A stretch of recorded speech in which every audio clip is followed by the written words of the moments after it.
You're adding thyme, curry, ginger, garlic, cinnamon, rosemary, oregano. Really? It's because the person on camera, as a viewer, know how to distinguish between content and reality. You want to spice things up and start making nonsense.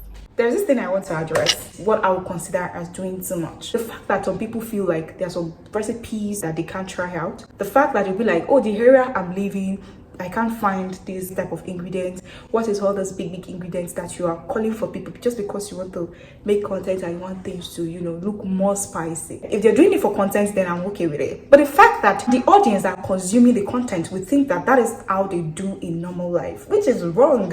You guys should wake up. Don't let people be deceiving you with all those fake realities. So you want to make akara, also known as beans cake, and you're adding thyme, curry, ginger, garlic, cinnamon, rosemary, oregano. Oh God. Really? It's because the person on camera, as a viewer, know how to distinguish between content and reality. Because we say spice things up, you want to spice things up and start making nonsense. Something that you know that you're not going to eat though. Even after making that content, you think they're going to eat that thing? They will be reporting in the toilet. At the end of the day, both creators and people watching me now, you are a viewer, you are a content consumer, as well as me. I consume content as well. Even content of the things that I do, I consume it as well. I make recipes. And to my own knowledge, I don't go for things that are not easily accessible. That is me.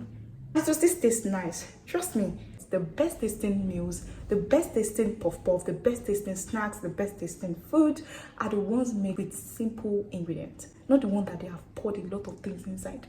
So here is my candid advice. Don't be too carried away when you see some content. Make sure to be able to distinguish between the reality and content. No reality and content. That's just it. So that is my 2-piece. I hope you enjoy watching this video. See you next time. Bye.